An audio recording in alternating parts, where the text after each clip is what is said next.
ये खबरें बाकी खबरों से जरा हटकर है।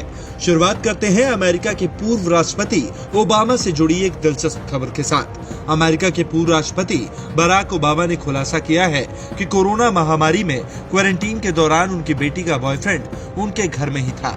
एक जवान आदमी के ज्यादा खाने की वजह से उनकी ग्रोसरी का बिल 30% तक बढ़ गया था। The Bill Simmons podcast show में ओबामा ने कहा कि कोरोना महामारी के शुरुआती दिनों में बेटी मालिया का बॉयफ्रेंड हमारे परिवार के साथ ही क्वारंटीन हुआ था। मालिया ओबामा की बड़ी बेटी है और उनकी उम्र 22 साल की है।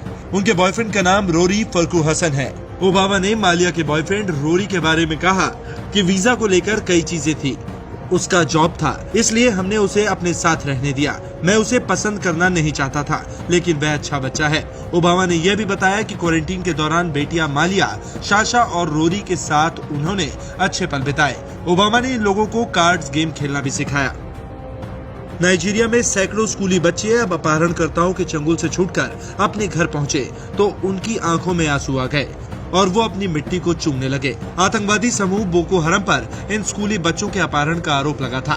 बच्चे जब इनकी गिरफ्त से छूटे और घर पहुंचे तो उनके माता पिता उनसे गले मिलकर सिसकने लगे। इन स्कूली बच्चों का एक हफ्ते पहले उत्तर पश्चिमी नाइजीरिया में अपहरण कर लिया गया था। इसके बाद नाइजीरियाई राष्ट्रपति मोहम्मद बुहारी इन बच्चों को आतंकियों से मुक्त कराने और असुरक्षा से निपटने के दबाव में आ गए थे।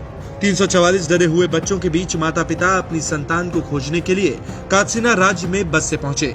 जो लोग सफल हुए उन्होंने अपने बच्चों को गले से लगाया, जबकि कई माता पिता देर शाम तक अपने बच्चों का इंतजार करते रहे।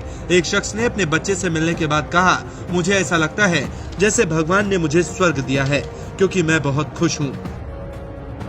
जापान में भारी बर्फबारी हुई, जिस वजह से हाईवे पर ऐसा जाम लगा जिस पे हजारों लोगों को सड़क पर ही रात गुजारनी पड़ी। 1000 से अधिक वाहन फंसे हुए हैं। देश में रिकॉर्ड बर्फबारी होने के बाद देश के कुछ हिस्सों में ऐसी स्थिति पैदा हो गई है। ज्यादा बर्फबारी जापान के निगाता और गन्मा प्रांत में हुई है। बीते 3 दिन के दौरान लगभग 2 मीटर ऊंची बर्फ देखी गई थी। भारी बर्फबारी की वजह से बिजली कट गई। उत्तर और पश्चिमी इलाकों में बिजली के बिना 10,000 से ज्यादा घर अंधेरे में डूब गए। एक वक्त ऐसा भी रहा जब गाड़ियों की लाइन 16.5 किलोमीटर तक लंबी हो गई। जाम की वजह से लोगों को खासी मुश्किलों का सामना करना पड़ा। न्यूज तक ब्यूरो।